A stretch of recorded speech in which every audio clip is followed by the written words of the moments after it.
Trump es el presidente de Estados Unidos que menos tiene las manos manchadas de sangre. Toda esa guerra comercial va enmarcado en tratar de desacelerar en la intervención china en Estados Unidos, pero hay una gran verdad. Estados Unidos no tiene capacidad de respuesta ni comercial ni capacidad logística instalada.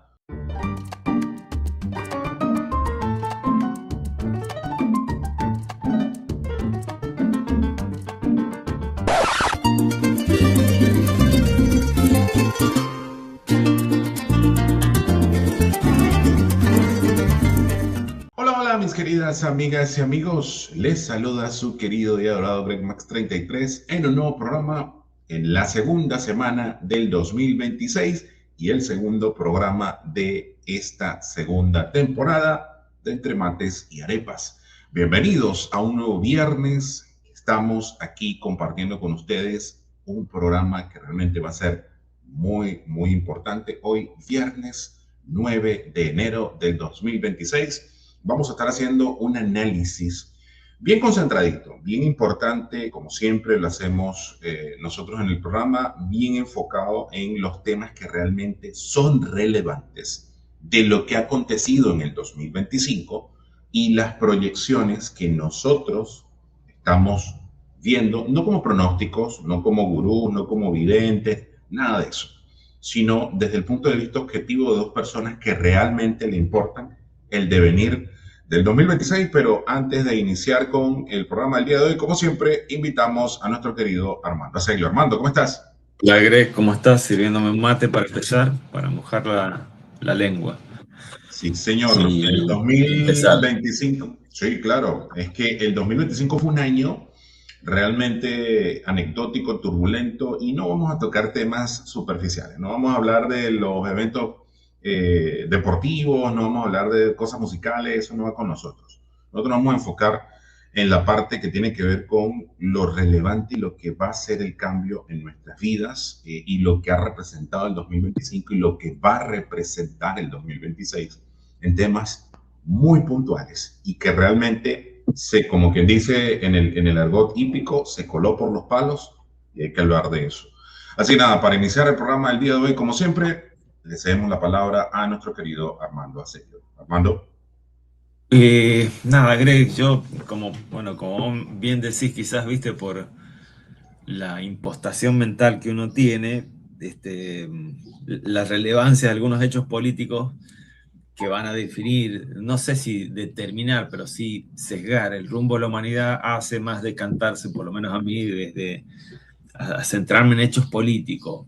Y hablando de eso, el primer hecho que destacaría de enero del 2025 fue la asunción del poder de Trump cuando fue investido como el 47 presidente, el 47º presidente de los Estados Unidos, el 20 de enero precisamente del 2025, en una ceremonia de investidura que marcó el comienzo de su segundo mandato no consecutivo, y con eso, viste, Trump entra a un podio, digamos, donde se achican, o sea, han ido pocos presidentes, en realidad fue el segundo que ejerció dos magistraturas en tiempos no continuados. El primer caso fue el del presidente Grover Cleveland, que en 1893 sirve dos mandatos no consecutivos, y este hito histórico marca la política de Estados Unidos.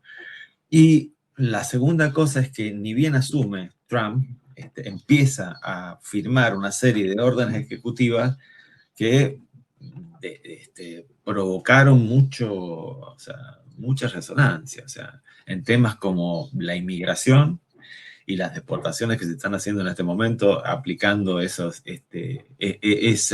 voluntad política en el tema de deportación que manifestó Trump desde un primer momento, en temas como la frontera sur, en temas sobre el cambio climático. Todos los presidentes anteriores a él, me acuerdo sobre todo de Bush padre en el 92, ni siquiera fue a la cumbre de cambio climático de Río 92. Dijo, mira, no voy a ir, pero bueno, él ha firmado esto de cambio climático, se ha pronunciado sobre políticas energéticas, y también ha buscado sistemáticamente de revertir políticas de la administración hacia el exterior. Todas estas medidas de Trump o todas estas firmas de Trump tuvo amplia repercusión en relaciones exteriores de Estados Unidos, en seguridad global, en comercio internacional, incluyendo tensiones grandes con aliados tradicionales y redefinición de las prioridades estratégicas de Estados Unidos respecto del mundo. O sea, está bien que en este momento se le cuestiona el primato a Estados Unidos respecto de China, pero sigue siendo la primera potencia mundial y sigue siendo quien maneja, digamos, la batuta del poder en el mundo. También estas actitudes de Trump generaron durante todo el año respuestas internas con protestas, debates sobre el alcance del poder ejecutivo, protestas de orden civil como No More Kings, o sea, esa que se fue, no me acuerdo, es reciente. Y también en el 2025 Trump, y este es un tema que te toca, impuso nuevas sanciones a figuras vinculadas al gobierno de Venezuela, intensificando mucho la presión diplomática en América Latina. Después vos lo podrás desarrollar con más conocimiento que yo. También, y otra cosa que tuvo poca publicidad, no la que debiera. La administración Trump ha estado seriamente implicada en la mediación de un alto en fuego entre Tailandia y Camboya, mostrando una participación activa en asuntos globales más allá de lo convencional, y esto es una tradición, digamos, en la administración Trump que pocos lo subrayan, y yo quiero subrayarlo. Trump es el presidente de Estados Unidos que menos tiene las manos manchadas de sangre. Podés decir lo que quieras de Trump, excepto la vocación que el tipo ha tenido hacia la paz, producto de una forma, no sé, de pensar. ¿Te acuerdas que lo hemos analizado cuando analizamos la asunción de Trump? Nosotros tenemos un programa de eso. Trump tiene una visión, si se quiere, empresarial para la guerra. No se ha puesto jamás en contra del complejo militar industrial, pero él concibe la guerra como si fuera un ejercicio de costos contra beneficios y pondera constantemente los beneficios de entrar a una guerra contra los costos de producirla. Entre estos costos no solamente están los costos pecuniarios, sino también el costo en vidas humanas, y él es muy consciente de eso porque cuando fue adolescente fue a un colegio militar, entiende de polemología. Esta formación militar que tiene la ha llevado al campo de batalla de los negocios y pertenece a una generación, Trump, que vio a los cuerpos de Vietnam bajar de los aviones en su momento. Entonces, no sé si, o sea, no estoy en la psicología de él, pero Trump, qué sé yo, en un momento él decía, bueno, quiero el Nobel de la Paz, me merezco el Nobel de la Paz, no sé hasta qué punto no se lo merecía. Quizás para las personalidades del Tribunal de Oslo o para mentalidades europeas muy, políticamente correctas, una personalidad exuberante como la de Trump no lo merecía. Pero si vamos a los hechos, y si vamos a los hechos respecto de otros presidentes de Estados Unidos, ha sido un pacifista. O sea, no, es el que menos, repito, es el que menos tiene las manos manchadas de sangre, Trump. ¿Qué representa? O sea, o qué ha representado en el 2025 y va a seguir representando Trump para el mundo. Bueno, no es solo un político, sino es un símbolo de algo mucho más profundo que representa a la sociedad estadounidense. Para mí es un epítome, es como una implosión semiótica, si se quiere, de los códigos culturales de Estados Unidos, porque es el self-made man, exitoso, hombre de negocios, con todo lo que se puede decir y todo pero, es el único también que se ha atrevido a desafiar a la élite política, siendo parte él de una élite económica, pero él desafió a la élite política mediática estadounidense y le ganó, no una, dos veces, por ley de cojones, como se dice en Argentina. Y siempre él se ha presentado como el hombre del pueblo que lucha contra la corrupción del sistema. Nosotros tenemos un presidente acá que lo emula, lo imita, lo emula y qué sé yo, y más o menos se presenta como lo mismo. ¿Qué también significa Trump para la cultura estadounidense? Bueno, es el fin de la política tradicional, porque inclusive hay partes del Partido Republicano que no lo quieren, que chocan con él. Pero desde el punto de vista del marketing político, y eso es el tema, viste, que a mí soy sensible a ese tema, vos sabés que tengo un canal de marketing político, hemos hecho el evento. Bueno, después de Trump, las campañas políticas, sobre todo después de esta última campaña política, y también después de la campaña política del alcalde de Nueva York, nunca van a ser las mismas en forma digital. También, viste, los cenáculos académicos de izquierda sobre los que me muevo, tengo contacto, qué sé yo, no pueden digerir eso, ¿entendés? Que estos tipos se están preguntando por qué han perdido y no se dignan a mirar la campaña política de Trump, o ni siquiera la de Mandanis. O sea, está bien, sos marxista, sos filo palestino, qué sé yo, no sé, sos filo árabe, qué sé yo, analizá la campaña de Mandani. Bueno, no. Bueno, estas campañas marcan un antes y un después, como lo ha hecho la presidencia, lo va a hacer, lo ha hecho y va a hacer la presidencia atrás. Trump representa también el capitalismo en su forma más extrema. No es un ideólogo, no es un conocido, no pretende serlo.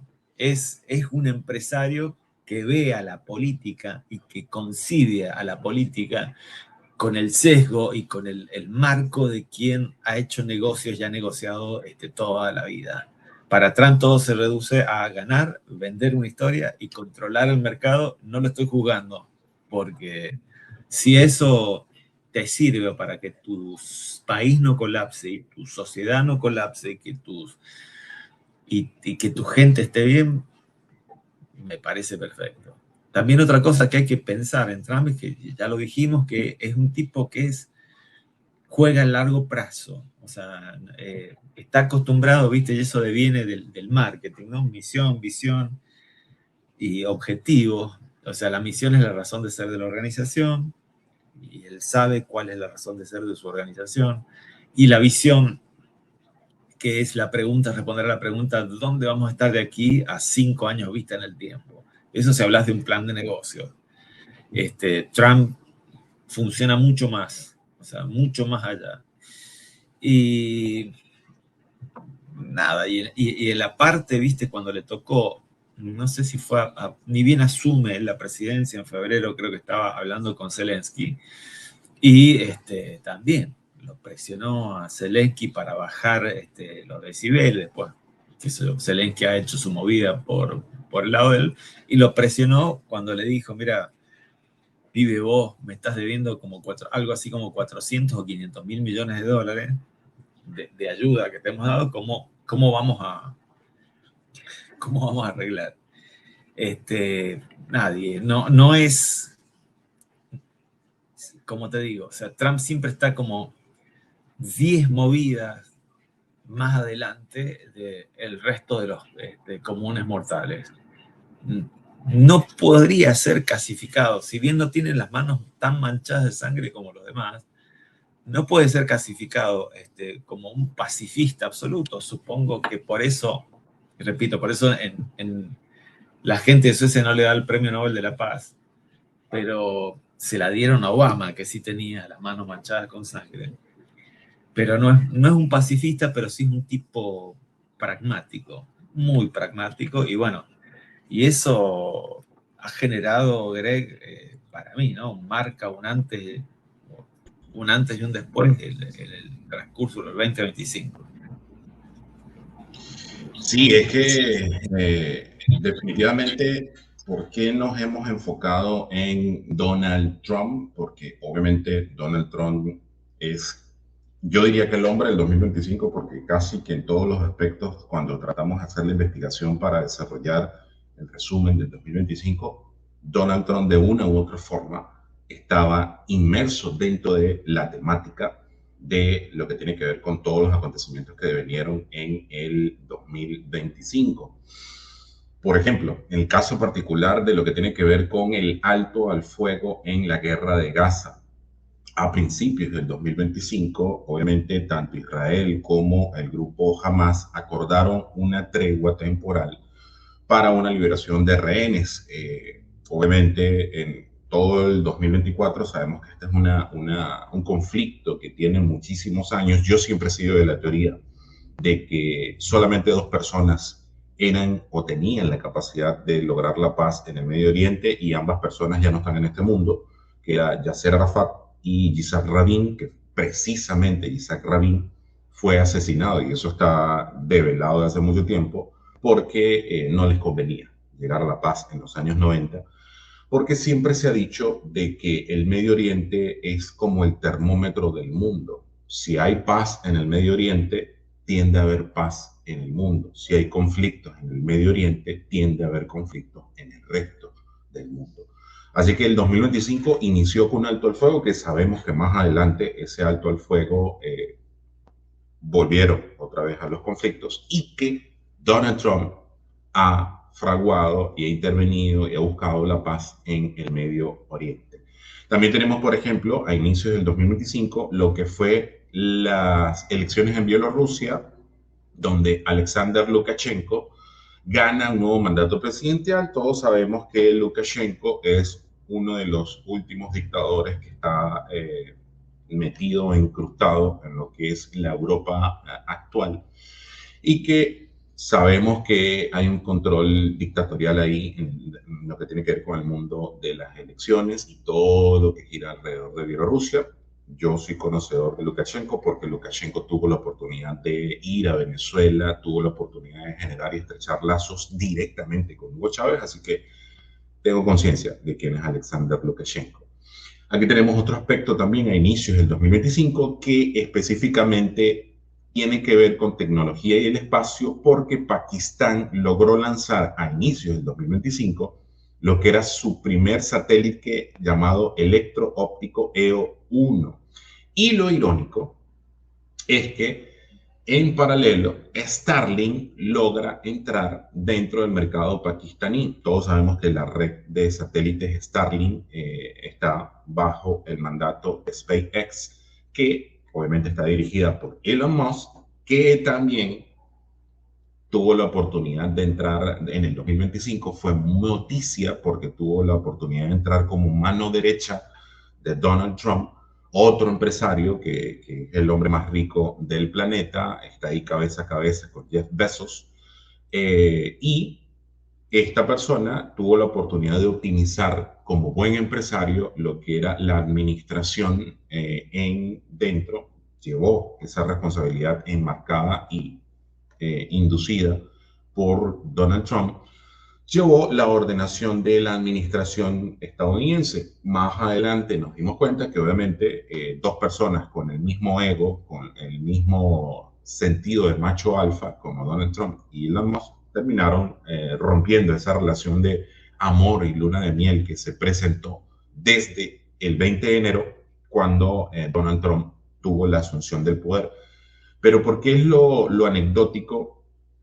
Porque Starlink tiene obviamente dentro de sí lo que es el dominio global de el Internet. ¿Okay? Y eso quiero que lo tengan muy al pendiente. Otra de las cosas que el 2025 nos presentó fue el refuerzo de lo que era la IA. La IA ya pasó de ser solamente algo muy superficial, como muy tenuemente nos fueron presentando en el 2023, 2024 con ChatGPT. Ya el deepfake, lo que era la información avanzada, Sora, Da Vinci, todo se fue presentando como ya algo que te resolvía la vida, a tal grado de que se empezó a hacer una masificación de videos de figuras políticas, de figuras públicas, dando discursos, haciendo audios, por ejemplo, como el famoso de Cristiano Ronaldo, que se hizo muy viral por TikTok, donde él le daba consejos a las personas, específicamente a los niños, de que no se rindieran y toda la cosa. Obviamente eso era parte de algo de la mano de la IA. Entonces, ya aquí para volver, le damos el pase a nuestro querido Armando Acevedo. Armando. Sí, viste, la IA cada vez más, viste, se cimenta más en lo que es, o sea, en la cotidianidad. Bueno, otro de los eventos que sucedieron fue lo del World Economic Forum, el Foro Económico Mundial, que se celebró en Davos desde el 20 al 24 de enero del 2025, que fue uno de los eventos obviamente geopolíticos y económicos más relevantes del año, y el tema central del foro el 2025 fue, fíjate vos, colaboración para la era inteligente con todo eso, con todo lo que esa polisemia conlleva, ¿no?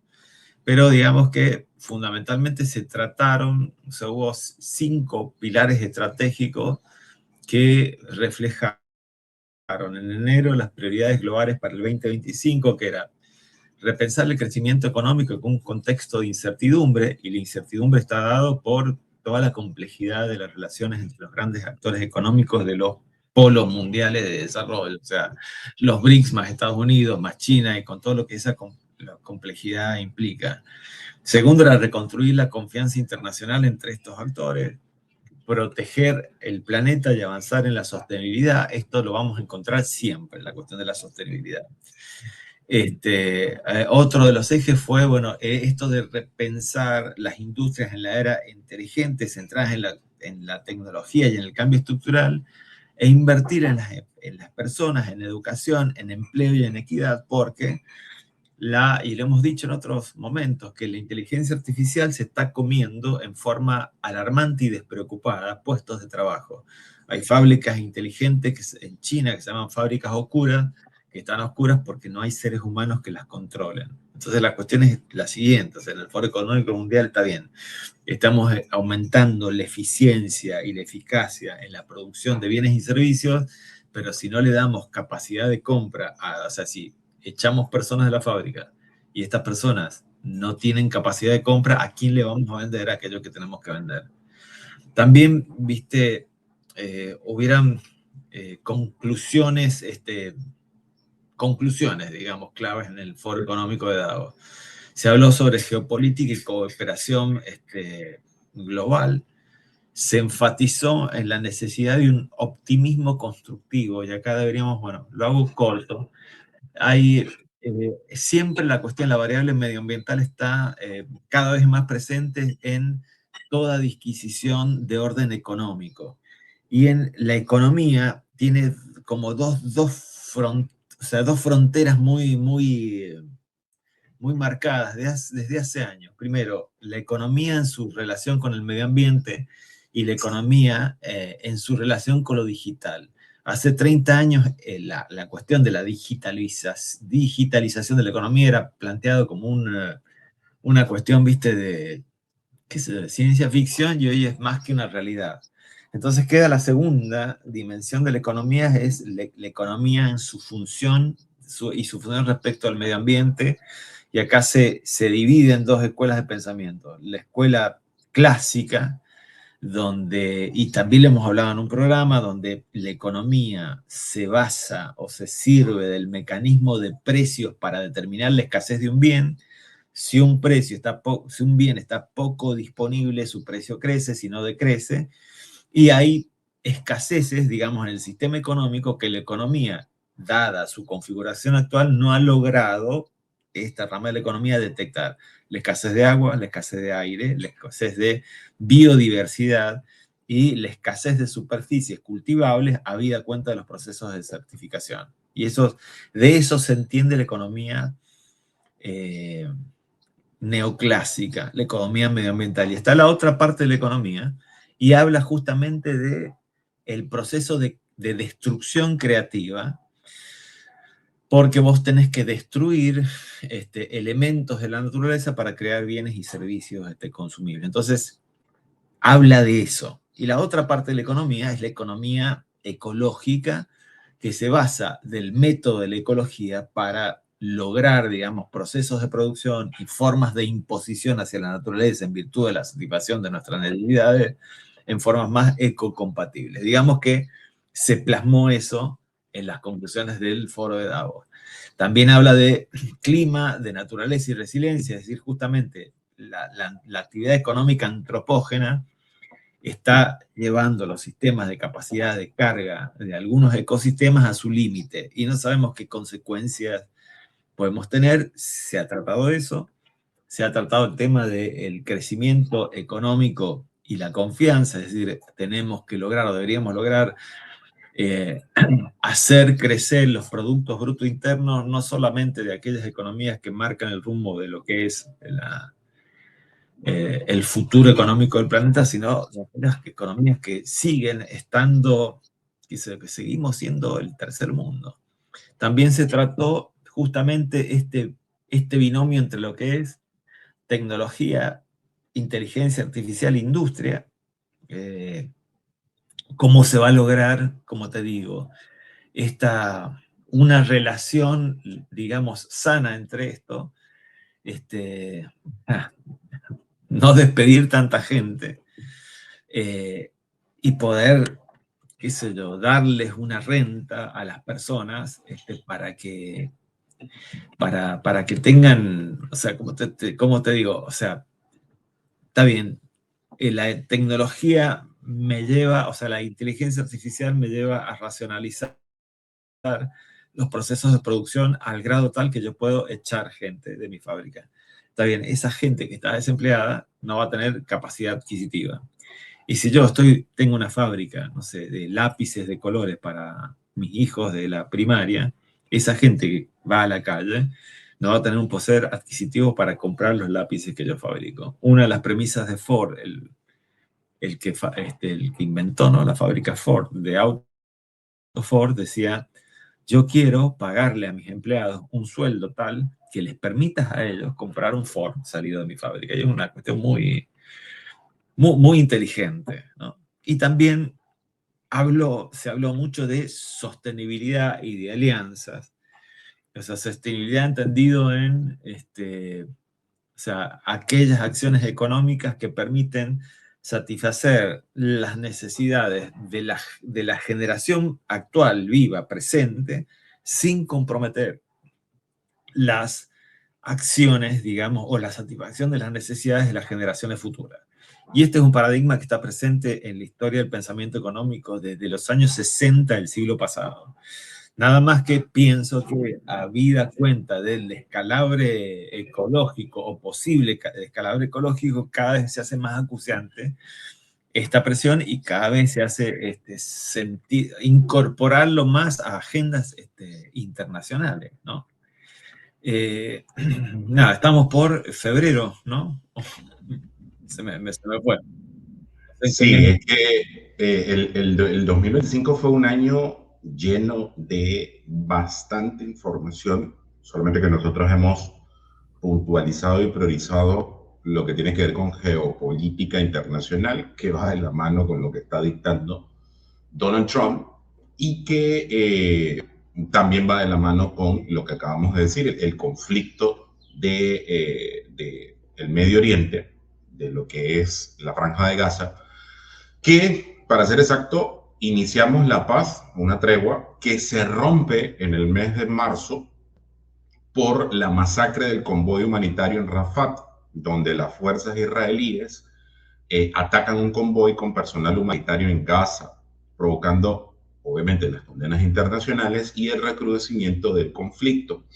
Esto obviamente se ve en el hecho de que Israel en el mes siguiente, en el mes de abril, rompe la tregua y termina haciendo ataques aéreos masivos que dejan cientos de muertos, donde inclusive se marcó el día más violento del 2025. En abril de ese año, del año pasado, ocurrió ello. Obviamente también tenemos lo que es la tensión en la economía global y los mercados, porque hay una alta volatilidad financiera que aconteció entre el mes de marzo y el mes de abril, que obviamente impulsa las tensiones geopolíticas y los datos mixtos que Estados Unidos fue presentando en conjunto con Europa sobre los resultados de su economía. Obviamente, todo lo que gira alrededor de ello tiene que ver con crecimiento global que se mantiene bajo la presión por políticas comerciales crecientes. Este fue el año donde Donald Trump, es la primera vez en mi vida que yo he visto eso, que un presidente de cualquier país encadena, sacando y obviando lo que hacía Hugo Chávez, que Hugo Chávez hacía locuras, pero estamos hablando de un líder político internacional que realmente tiene capacidad de meter presión sobre el resto del planeta. Donald Trump, con un cartel gigante de los aranceles que le iba imponiendo a cada país, eso lo vimos en el 2025, y que eso se generó una guerra comercial, obviamente con una cierta razón, porque Donald Trump entiende de que si no se frena o se le hace un real frente a lo que es la política comercial china, en algún momento ellos van a perder lo que es Estados Unidos, estamos hablando de Estados Unidos, va a perder la capacidad de influencia sobre el planeta, cosa que ya ha venido ocurriendo porque inclusive hemos tenido programas sobre ello donde hemos hablado de China con intervención en África, que lo que dejó en ruinas el colonialismo europeo y la intervención europea para extracción de materiales en el África, China reconstruyó eso con otros beneficios. ¿Okay? También China intervino en proyectos de alta envergadura en todo el continente, en toda la parte sur del continente americano, en Sudamérica, donde invirtió grandes cantidades de dinero y hay proyectos, megaproyectos desarrollados, por ejemplo, como el Gran Puerto de Chancay, que realmente significa que China tiene un puerto en territorio americano con control hasta el 90%. O sea que los chinos, prácticamente es territorio chino dentro del Estado peruano. Incluso han habido protestas por parte de políticos peruanos que dicen que el acuerdo que se llegó con China prácticamente le permite inclusive, y aquí hay un punto importante donde el ciudadano a pie no lee entre líneas, le permite que si ellos, por cuestiones geopolíticas y de seguridad nacional, pueden desembarcar tropas militares, y lo estoy diciendo con responsabilidad porque está dentro del acuerdo, en ese puerto. Ellos tenían un control de ese puerto que les da acceso a toda América. Incluso ya ha habido una búsqueda por parte de Estados Unidos de ver cómo ellos, por eso Donald Trump en algún punto del 2025 propone la idea de recuperar el control del canal de Panamá porque sabe que perdió con China y este gran puerto en el Perú. Entonces, toda esa guerra comercial va enmarcado en tratar de desacelerar en la intervención china en Estados Unidos, pero hay una gran verdad. Estados Unidos no tiene capacidad de respuesta ni comercial ni capacidad logística instalada. Sus instalaciones eléctricas, por ejemplo, todo el sistema eléctrico norteamericano está obsoleto y eso lo han planteado en algún punto grandes senadores, personas y figuras públicas de Estados Unidos, de que si no se hace intervención va a colapsar en algún momento y tampoco tiene mano de obra calificada para. Cuando hacemos una comparación con China, estamos hablando de que ellos tienen una visión. Es más, un ejemplo súper sencillo. Estaba viendo un artículo ayer, o antes de ayer creo que fue, donde decía la diferencia en cómo los chinos crían a los niños y cómo en Occidente se crían a los niños. En China, a los niños no les permiten tomar decisiones, les imponen lo que tienen que estudiar, el hobby que tienen que hacer, el deporte que tienen que desarrollar, las horas de sueño que tienen que tener y no tienen acceso al teléfono. No hay libertad porque los chinos, los educadores chinos y la familia china es consciente de que un niño no tiene capacidad de decisión propia. El niño no va a decidir. Y ellos plantean esto. Hasta los 18 años, nosotros decidimos por los niños. La libertad viene a partir de los 18. Por eso es que en América, en Occidente, en el mundo occidental, estamos hablando de Europa, estamos hablando de todo lo que es América, desde el norte hasta el sur, la gran mayoría de los niños en la actualidad se duermen a altas horas de la noche, 10, 11 de la noche. Hay sitios donde los niños se duermen a las 1, 2, 3 de la mañana, pegados a una pantalla, pegados a un celular. Eso genera TDAH. El cerebro de un niño no descansa. El cerebro de un niño requiere hasta 9 horas y más, hasta 12, para ser exacto, y en la adolescencia más o menos se mantiene eso, porque necesita descanso.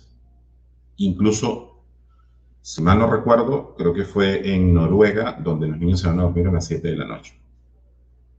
Esas son las diferencias en el mundo chino, con la visión que tienen en el primer mundo y en el mundo occidental, donde estamos parados en la actualidad. Entonces, esa guerra comercial con China, si la vemos a un punto de vista, ya la perdieron. El mundo occidental ya perdió porque China, mientras el mundo occidental estaba ocupado en otras cosas, probablemente en algunas cosas superficiales, China terminó imponiéndose en la guerra comercial. Armando. Pensaba mientras vos decías, viste, de la famosa masacre de la Plaza Tiananmen del año 1989, con la imagen icónica de ese ciudadano chino que había hecho parar una columna de tanque. La sociedad china es una sociedad colmenar, por Correcto. antonomasia, igual que la japonesa, donde el individuo no cuenta y cuenta el grupo. Quizás por esto esta ha sido la condición necesaria para que el comunismo prendiera tanto en China. Y bueno, Japón se salvó por los planes Marshall, porque hubo una voluntad expresa de Estados Unidos, ya que eran vencidos, de que no se convirtieran al comunismo. Pero ya que no podía hacer lo mismo con China, qué sé yo, digamos que tenía el caldo de cultivo cultural óptimo para que el comunismo prendiese en China. Vuelvo a la Plaza Tiananmen. Hace poco hubo una parada militar en la misma Plaza Tiananmen, donde China mostraba al mundo sus músculos bélicos con estos misiles continentales. Vos pensás, Continentales, correcto. claro, en el 89 China, bueno, en el No es la China 74, era un país pobre, ¿entendés? totalmente. Entonces estos tipos piensan, o sea, conciben, planifican con decenios y siglos de anticipación. ¿Me entendés? Y en ese sentido es difícil para China. Va a ser muy difícil para China. En este momento, viste que Trump tuvo que recular, es decir, pues los procesos de reindustrialización de Estados Unidos, sobre todo en sectores, viste, muy avanzados de tecnología, son imposibles porque no tienen los recursos humanos como para hacerlo. Entonces hay un gran signo de interrogante respecto de eso, ¿me entendés? O sea, hay que ver qué carajo va a pasar, ¿viste? O sea, no... Y respecto de los niños, y qué sé yo le decía el otro día a mi esposa, me encanta haber nacido en Occidente, loco. O sea, mucho tiempo estuve muy interesado por la cultura oriental, la cuestión, la literatura japonesa, Japón, y qué sé yo, digo, no. Me encanta este caos que se llama Argentina, me encanta, loco. No hubiera, no sé si hubiera soportado, viste. Los he admirado mucho a la cultura china, a Japón, y qué sé yo. En Japón no te podés tirar un pedo fuera de lugar porque pues sos condenado, tenés el peso de la condena social. Y hay algo que si hay algo que yo detesto es eso, y me he transformado en un individualista acérrimo a pesar de lo que, no sé, viste, no sé, la cultura oriental a nosotros por lo menos nos es profundamente ajena. Acá las empresas japonesas que en los 90 trataron de radicalizarse en la Argentina, asumiendo recursos humanos argentinos, fracasaron, absolutamente por un tema cultural, fundamentalmente. Es largo de dilucidar en un programa de 1 hora. Marzo, el 18 de marzo del 2025, ¿qué ocurrió también? Las Fuerzas Armadas de Ucrania lanzaron una incursión transfronteriza en la región rusa de Donbass y de Belgorod, al oeste de Rusia. Esto fue, o sea, llevó, me acuerdo, la atención del mundo hasta un cierto punto y a Rusia, posterior a eso, acusó a Ucrania de haber lanzado este ataque para desacreditar las iniciativas de paz propuestas por Estados Unidos en general, por Trump en particular, en ese momento. O sea, justo después de los acuerdos temporales de alto el fuego enfocados sobre infraestructuras energéticas. ¿Por qué fue un hecho clave en marzo del 2025? Porque este tipo de ofensivas fue reportada por muchos medios y plataformas de seguimiento de eventos globales como uno de los sucesos más impactantes justamente por esta ruptura. O sea, bien estaban hablando con Trump y con Putin de un salto o un cese el fuego y se lo continuó. Y lo que hizo fue expuso vulnerabilidades en las fronteras rusas, incluyendo las vulnerabilidades de las posibles reacciones de la OTAN ante un posible acto de protección de los países miembros, y también esto implicó, digamos, consideraciones para las negociaciones de paz posteriores. Otra cosa que no hemos hablado es de las masacres de Nigeria y de Sudán de cristianos. O sea, se han desarrollado a lo largo de todo el 2025 y sin negarle la importancia que tienen lo que ha sucedido en Gaza, lo que ha sucedido entre los palestinos y los israelíes, hay en acto una violencia y un exterminio de las comunidades cristianas en Sudán y en Nigeria a manos de los musulmanes, de los cuales nadie se ha hecho eco, ¿no? Vamos por abril. Un evento importante de abril fue la Feria de Osaka, la Expo 2025 Osaka, en abril del 2025. ¿Por qué la Expo de Osaka es importante?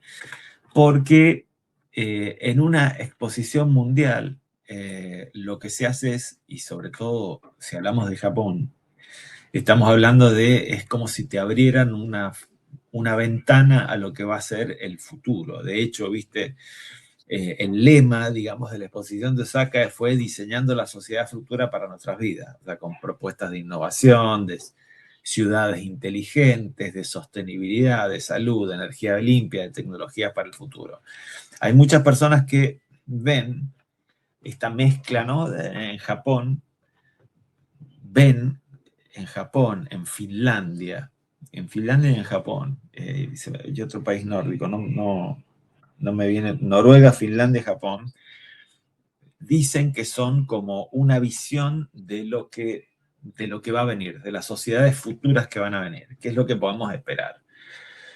Y bueno, y en ese sentido, Osaka mostró en forma fehaciente estos aspectos. O sea, una feria y una exposición, si lo concebís desde un punto de vista económico, es como una concentración de la oferta y de la demanda en unos pocos días, 4 días.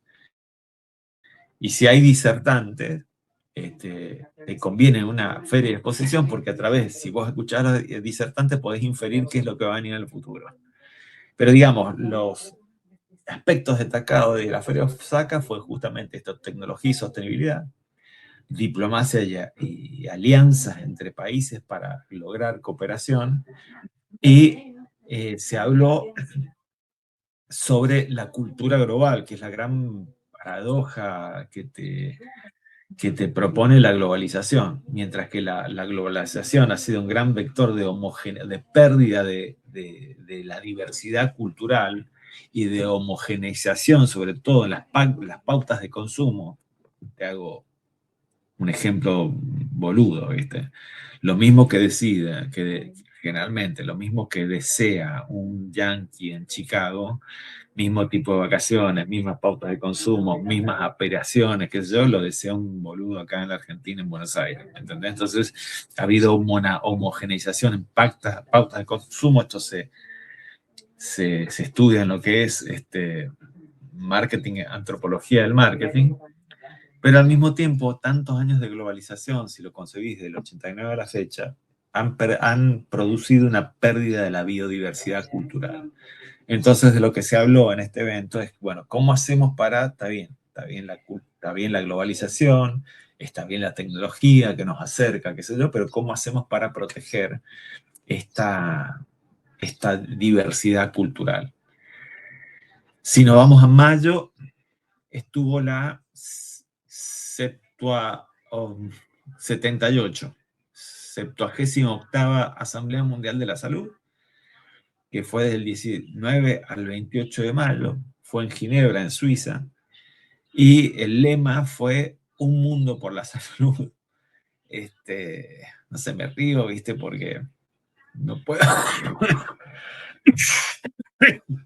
Hablando de salud.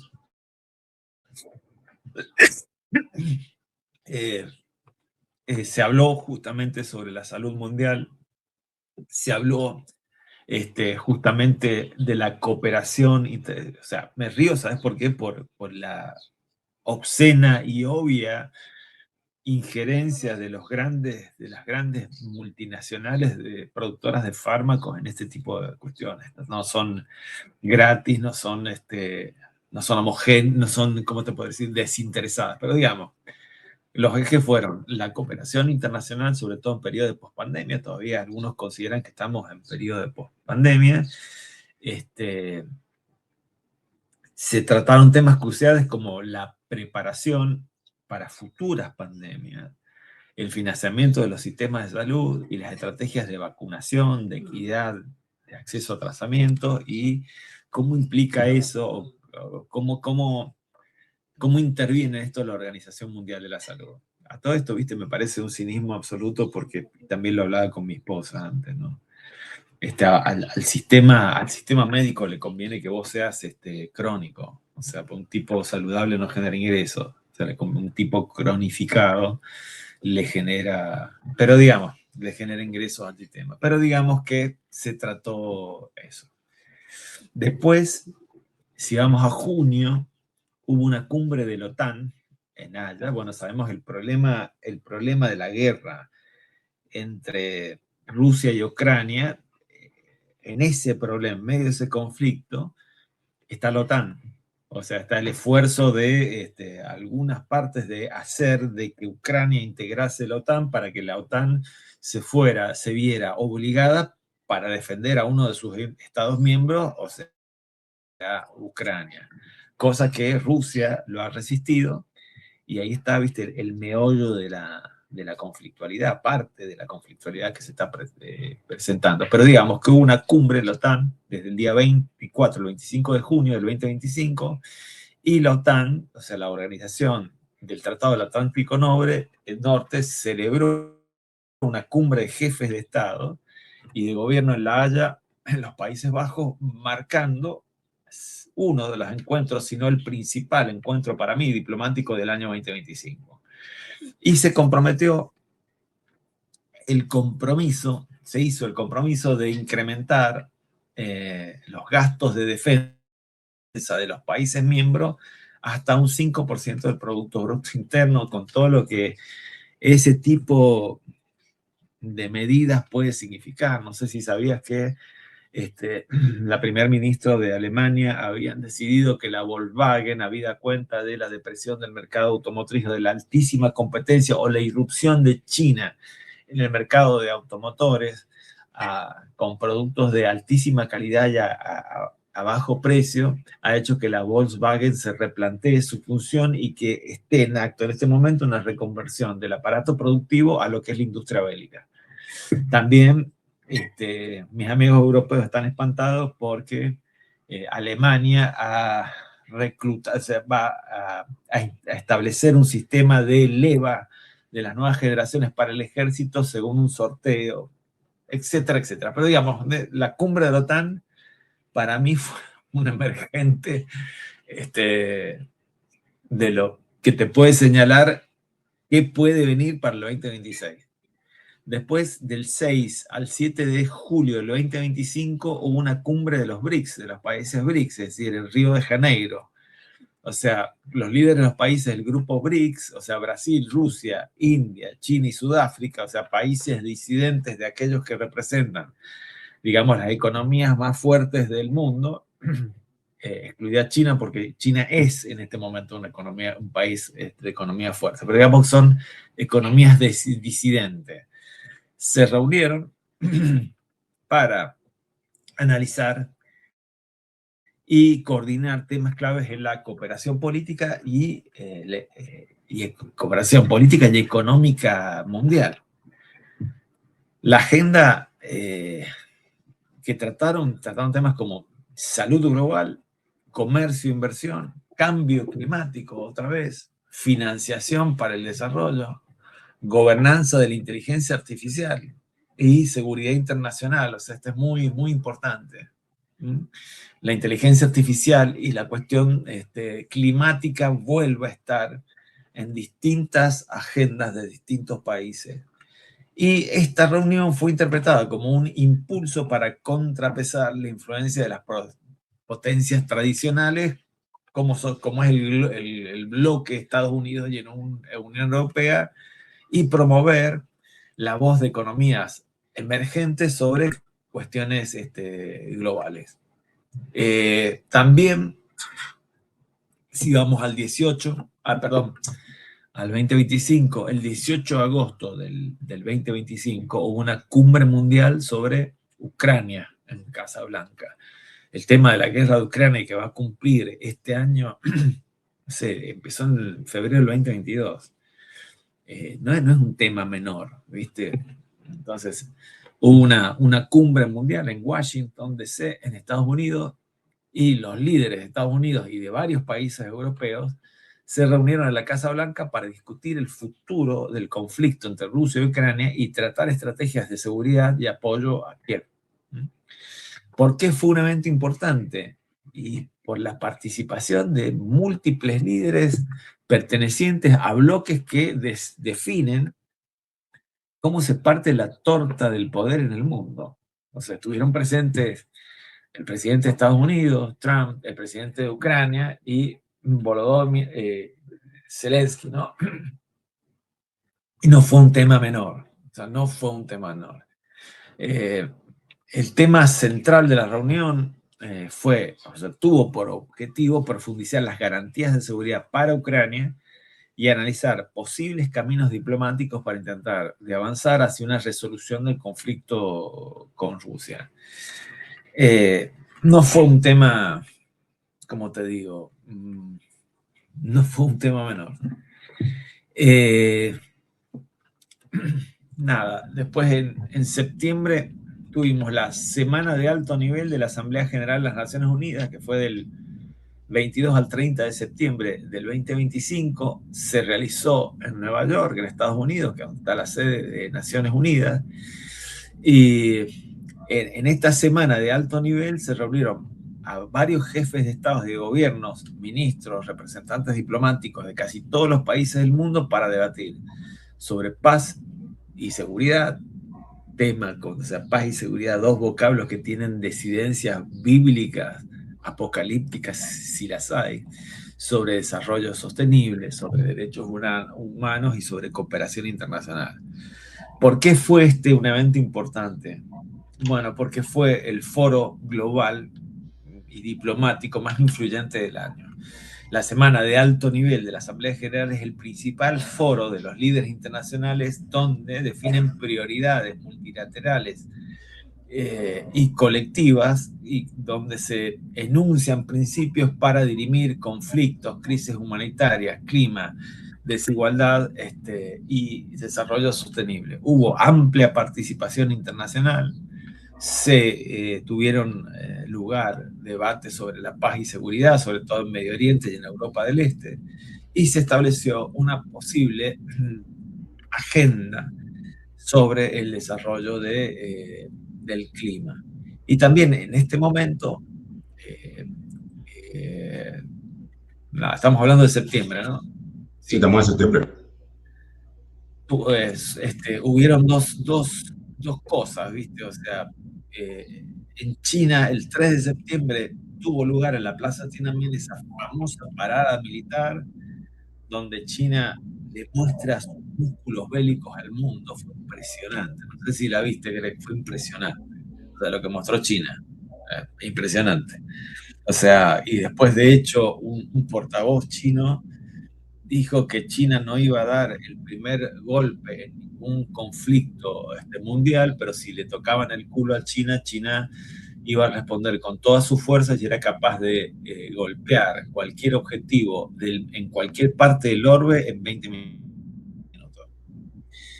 También en septiembre tuvo lugar la muerte de Charlie Kirk, o sea, que también hablamos, viste, hablamos de para mí fue el magnicidio del año, fue la muerte de Charlie Kirk, que nos dejó perplejos a todos y que a posteriori hecho de esto se ha dicho todo y el contrario, o sea, he visto y después dejé de ver las teorías conspirativas más delirantes respecto a la muerte de Kirk.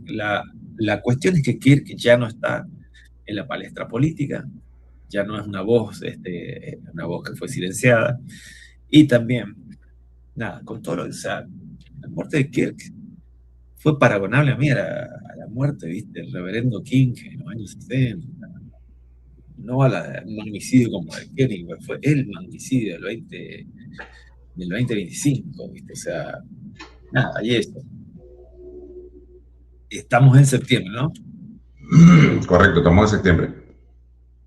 En octubre, el 9 de octubre, estuvieron por primera vez los acuerdos de cese el fuego en Gaza, también propugnados tuvo mucho que ver en eso Trump, y por eso te digo que a pesar de su personalidad exuberante, algo que no puede no decirse de Trump, a pesar de su mentalidad empresarial, a pesar de que lo acusan de tener dobles fines o segundas intenciones, como si la política internacional fuera un juego de señoritos en un salón de té, no sé, hablando trivialidades, pero bueno, estuvo la presencia de él en este acuerdo de cese del fuego, que fue el del 9 de octubre del 2025, y donde Israel y Hamas acordaron una primera fase de un plan de paz y un cese del fuego que ha marcado un hito prolongado del conflicto de Gaza del 7 de octubre del 2023,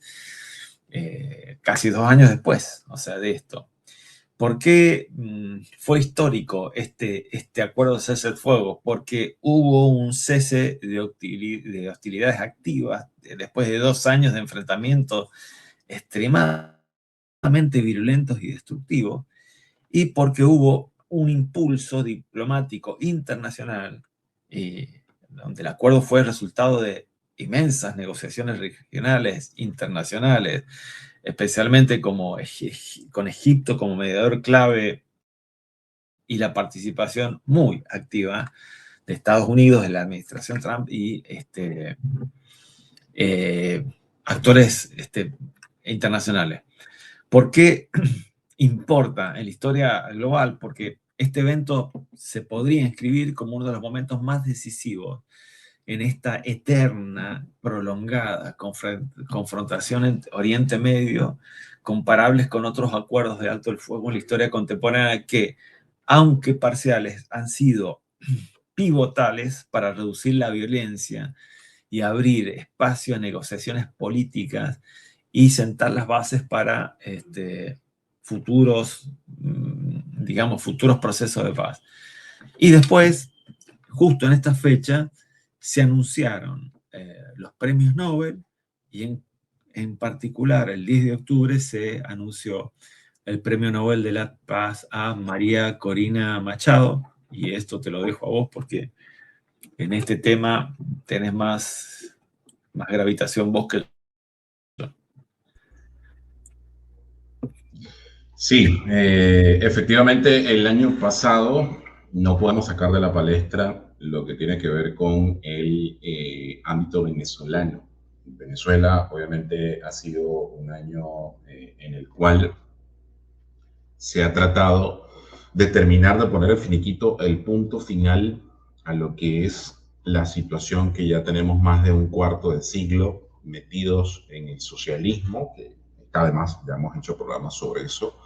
Pero en el caso particular del premio Nobel, y quiero hacer el inserto, creo que no lo he comentado todavía, incluso no hemos tenido la oportunidad de hacer un programa para analizar el impacto y probablemente lo hagamos ahorita ya semanas después y meses después que ocurrió eso, porque nosotros nos damos un espacio de tiempo para pensar bien lo que vamos a plantear, pero sí quiero ser muy enfático en lo que es el premio Nobel hacia María Corina.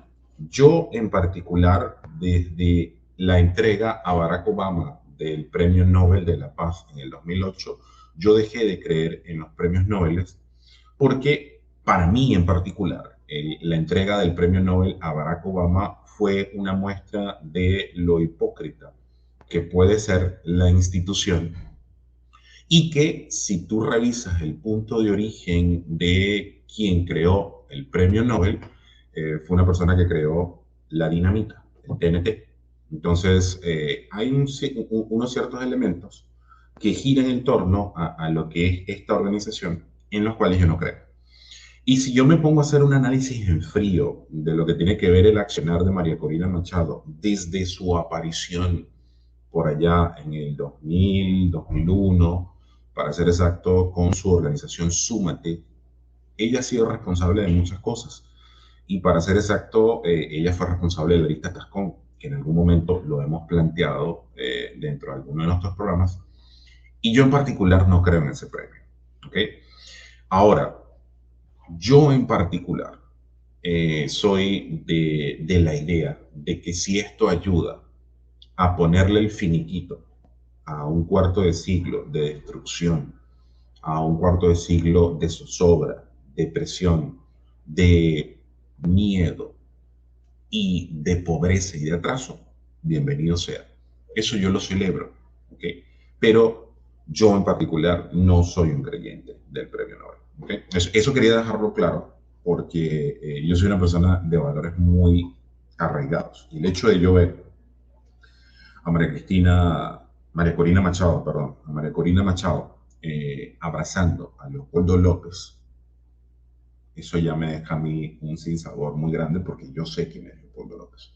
O sea, así como Capriles Radosky le ha hecho el juego al gobierno, Leopoldo López también le ha hecho el juego al gobierno y hay muchos de los que gravitan alrededor de María Corina que son agentes del gobierno encubiertos y que yo siempre le he dicho desde este punto de vista, la verdadera oposición venezolana murió el 13 de abril del 2002. A partir de ahí, Hugo Chávez creó una oposición, la creó a su medida, la financió durante años e incluso dentro de esos personeros que han hecho vida de oposición ante lobby americano, senadores, congresistas, el mismo Donald Trump, son agentes encubiertos del gobierno. Ahí se les, eso es tema de otro gobierno, pero tenía que hacer ese inserto con respecto a el premio Nobel como tal. Obviamente también ya para finalizar, ir finalizando lo que ha sido lo que tiene que ver con el 2025. En noviembre del 2025 hubieron protestas en Bulgaria que lograron lo que fue el derrocamiento del gobierno porque había Bulgaria de ser un país que en los años 90 y principios de los 2000 se mostraba como uno de los países con mayor proyección de crecimiento, se termina convirtiendo en el país más pobre de la Unión Europea, producto de problemas de presupuesto y altos niveles de corrupción. Obviamente en el noviembre del 2025 tuvimos muchas situaciones y calamidades globales en lo que tiene que ver con el clima. El clima está cambiando. El clima mundial está loco. Hay sitios donde, 2025, sitios donde nevó. Ahorita no me viene el sitio a la mente, pero sí leí el artículo. Lugares donde hizo un calor extremadamente horrible, tormentas de hielo extremadamente espantosas y que obviamente nos están dando signos de que realmente hay un desequilibrio en el clima y esto se ha habido afectado durante todo el 2025. Obviamente ya llegamos a lo que es diciembre y lo que tiene que ver con la crisis humanitaria en Gaza. Dijimos que a inicios del mes de enero se intentó a lo largo del año un cese, una tregua, que fue un tire y encoge, y al final llegamos al 2025 exactamente lo mismo, con una crisis humanitaria de alta envergadura en Gaza, con negociaciones de paz en curso y una reunión prevista entre Netanyahu, Benjamin Netanyahu y Donald Trump para discutir el cese al fuego, pero no hay una contraparte que está dentro del conflicto que tiene que ver con los palestinos y obviamente no tiene ningún tipo de sentido, como digo yo.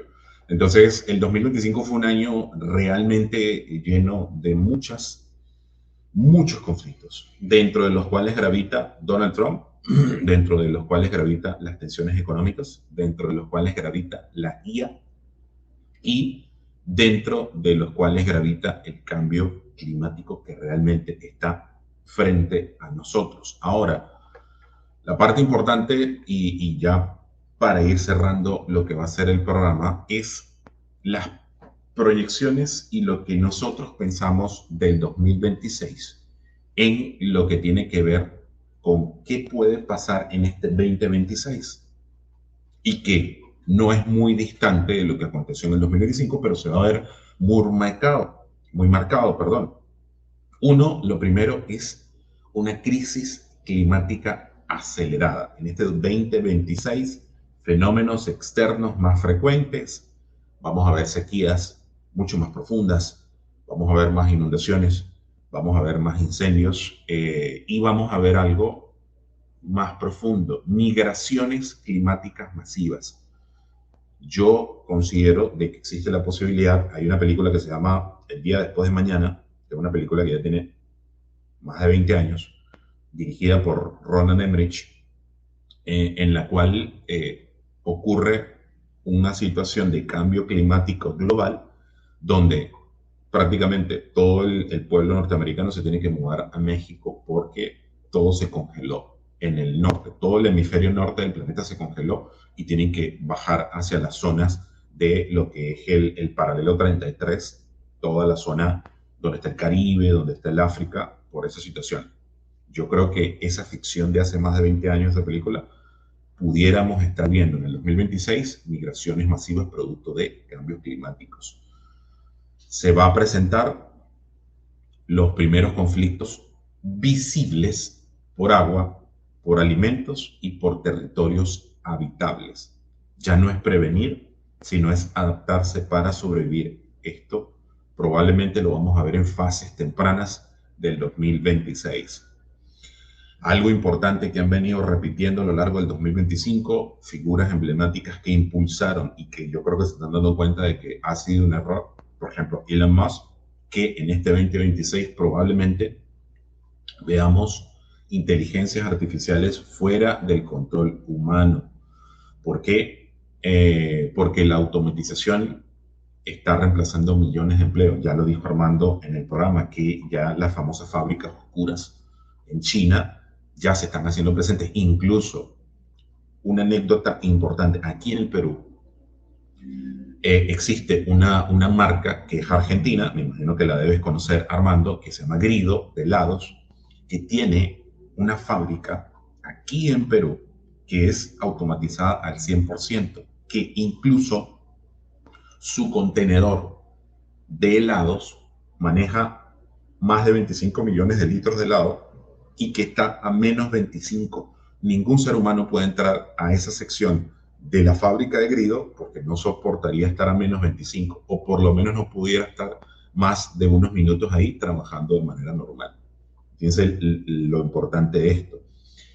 También yo creo que en el 2026 vamos a tener más amplificado lo que son los deepfakes y la manipulación de la verdad. Por eso es que es importante hacer una higiene, y es una recomendación que yo voy a hacer una higiene, y yo la estoy haciendo conmigo mismo porque no estoy exento de eso, soy un ser humano que también revisa información y que se puede ver tentado a lo que es la gratificación de la dopamina, estar dándole el scrolling interno, y hay que tener mucho cuidado con lo que vemos en redes sociales, porque ha ocurrido en el 2025, pero yo creo que en el 2026 va a ser de manera masiva con estas recomendaciones de muchos gurús de lo que es cómo te vas a volver viral, que están indicando que tienes que publicar 12, 15, 20 videos al día y que la gente está utilizando inteligencia artificial. Yo creo que en el 2026 va a haber una amplificación de esta información que va a llegar a un punto en el cual la balanza ya se va a desequilibrar. O sea, yo creo que va a estar dentro del 70 al 80%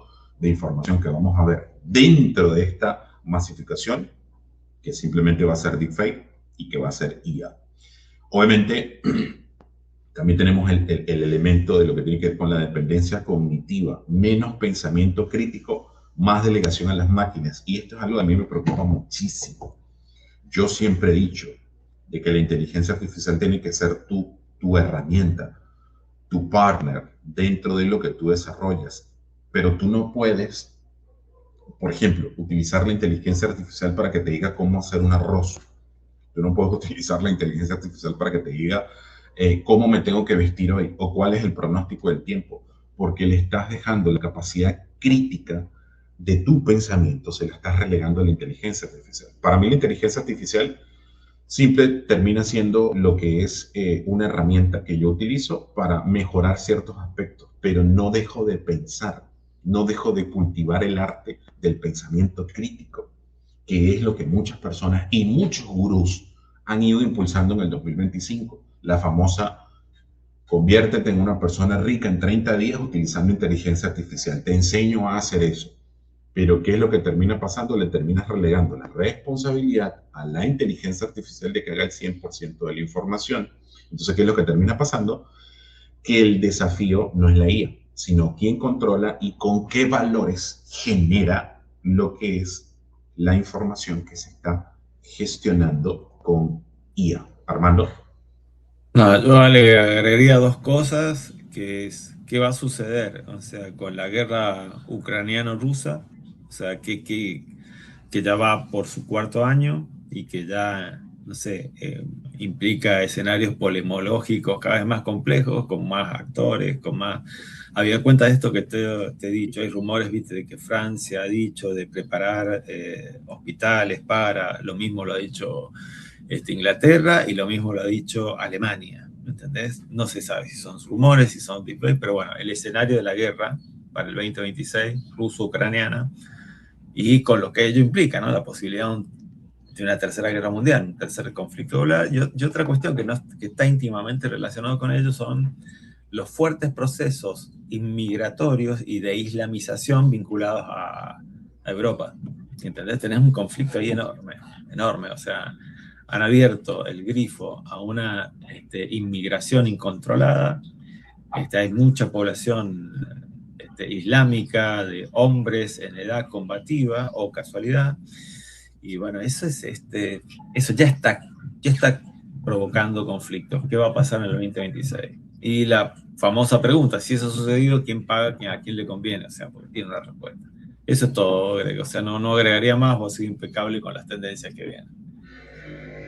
Sí, y es que yo diría para ya ir finalizando el programa, ciertos puntos adicionales, obviamente lo que hemos venido hablando de lo que es la polarización social y política, vamos a ver extremización aún más de lo que es de sociedades divididas en extremos irreconciliables, también lo que tiene que ver con la pérdida del diálogo, el aumento del odio, del lenguaje de odio y la desinformación ligada con la IA. Obviamente hay una crisis avanzada en la desconfianza hacia gobiernos, medios y líderes. Estamos hablando de medios tradicionales. Va a ser así. Mira, hay un político, viste, que yo lo estoy está consultando y le digo los otros días, ¿querés ser realmente disruptivo? Realmente disruptivo, propone el diálogo con la otra parte. Pues nadie lo está haciendo. No, y es que eso se ve por ejemplo, en los elementos que tienen que ver con la famosa aceptación de la ideología de género. Ahorita el discurso que hay entre las dos partes es totalmente irreconciliable. O sea, y porque realmente lo que plantea una parte es absurdo, pero nadie está planteando un punto de vista intermedio. Yo creo que también en el 2026 vamos a tener una crisis de salud mental global. Aumento de la ansiedad, aumento de depresión, aumento de soledad y aumento de adicciones. El problema tiene que ver con las vidas hiperconectadas, pero emocionalmente vacías. Esto tiene que ver efectivamente con lo que vengo diciendo, el aumento de información, pero esa información realmente no tiene un filtro real. El colapso de vínculos profundos, pareja, familia, comunidad.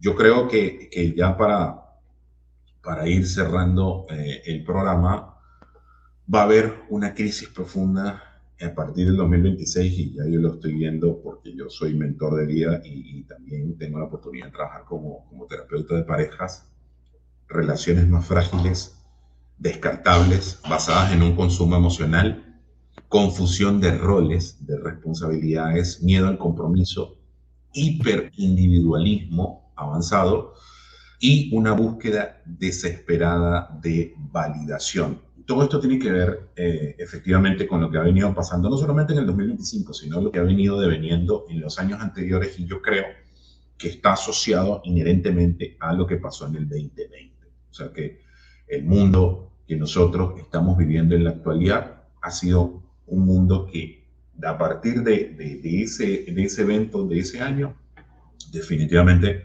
se está convirtiendo en una distopía hecha realidad. Así que nada, se han llegado hasta esta hora, 15 minutos del programa. Quiero agradecerles por estar aquí, por escucharnos, por estar con nosotros. Si esta es tu primera vez en el canal, los invitamos, si te ha gustado el contenido, los invitamos a que se suscriban, activen la campanita de notificaciones, dejen en la caja de comentarios su opinión, si están de acuerdo con lo que estamos planteando, si no están de acuerdo, si creen que estamos hablando puras tonterías, nada sin sentido, los queremos escuchar. Ustedes son parte importante de lo que es Entre Mates y Arepas. Ya tenemos muchos seguidores que nos han hecho llegar a una segunda temporada y vamos a estar aquí un buen rato. El reto de este año es rozar el programa 100 y creo que estamos en la posibilidad de hacerlo. Así que nada, como siempre digo yo, para despedirme y nos vemos la próxima semana, que Dios me los bendiga, que el universo me los llene de amor. Namaste, mi alma saluda a tu alma. Nos vemos la próxima semana. Namaste.